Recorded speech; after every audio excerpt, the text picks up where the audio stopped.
আমি ক্রিকেটকে ফলো করি বা ক্রিকেট প্লেয়ারদেরকে পছন্দ করি, সেই ক্ষেত্রে মানুষের স্টাইলিশগুলো দেখি। যদি আপনি দেখেন অ্যান্ড্রু রাসেল, সুনীল নারায়ণ, দেন হচ্ছে ক্রিস গেল, মানে অনেক ভালো লাগে তাদের বেস্ট লাইট, তাদের চেইন, তাদের স্টাইল, তাদের হেয়ার স্টাইল, সব কিছু আমার ভালো লাগে আর কি। সো নিজেকে চেষ্টা করি, আসলে আমি ওরা তো অনেক বড় মাপের মানুষ, সো আমি তো আসলে তাদের সাথে কখনো কম্পেয়ার করতে পারবো না, তাদেরকে কোনো কম্পেয়ার, বাট আমি নিজেকে পরিপাটি রাখতে পছন্দ করি, এই দ্যাটস অল। অনেক চেষ্টা ছিল যে ক্রিস গেলের সাথে দেখা করব, কিন্তু সামহাও এবার তো 2025 সালে তো কোনো আমাদের ভালো কোনো নামি দামি কোনো প্লেয়ারই আসলে খেলতে পারছে না।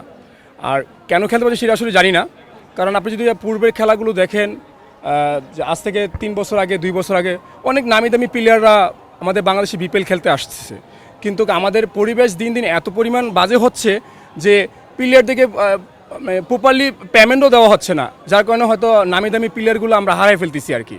বাট অনেক মিস করি, আগের যে খেলাগুলো ছিল অনেক মিস করি।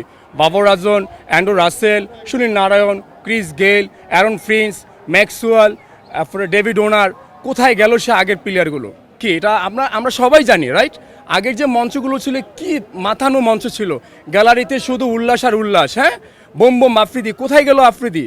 কোথায় গেল আগে ক্রিস গেল? কোথায় গেল ওয়ার্নার? কোথায় গেল ম্যাক্সওয়েল? কেউ নাই এখন। এখন শুধু ঘরোয়া, মানে ঘরোয়া লিগ, শুধু ঘরোয়ার পরিবেশই আমাদের এখন উদ্বোধন হচ্ছে, আসলে নামি দামি কোনো প্লেয়ারকে আমরা পাচ্ছি না, এই আর কি। আর এই এসএমএসটা আপনি একটু দেখেন ভাই, একটু প্লিজ। এই এসএমএসটা করানো হচ্ছে এই যে জাতীয় দলীয় প্লেয়ার জন্য কেউ রাজনীতি না আসতে পারে ভাই, রাইট? আপনি একজন প্লেয়ার, আপনি তো দেশকে এমনি রিপ্রেজেন্ট করতেছেন, কেউ, রাইট? আপনি কেন রাজনীতিতে এসে আপনি দেশকে রিপ্রেজেন্ট করবেন? কোনো দরকার আছে? আপনি তো দেশের সবাই এভাবেই করতেছেন। আপনি রাজনীতি এসে যে আপনি দেশের সেবা করতে হবে, এটা তো কোনো কথা না ভাই, এটা কোনো যুক্তি না। আপনি একজন প্লেয়ার, একজন জাতীয় দলের প্লেয়ার, সেই জায়গা থেকে আপনি দেশকে এমনি সেবা করতেছেন। এখানে রাজনীতি এসে আপনাকে সেবা করতে হবে, এটা কোনো, মানে এটাই আমার জায়গাতে যুক্তি না। আমি এটাই বলবো, এই এসএমএসের মাধ্যমে এটাই বলবো, যাতে করে কোনো জাতীয় দলীয় প্লেয়ার সে রাজনীতি না ঢুকতে পারে।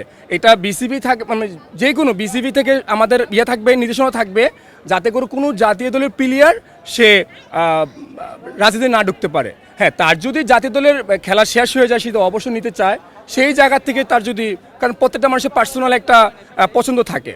এই হচ্ছে আমার এই এসএমএসটার মাধ্যমে হচ্ছে এটাই আমার মানে জানানো আর কি, প্লেয়ারদেরকে জানানো এটাই।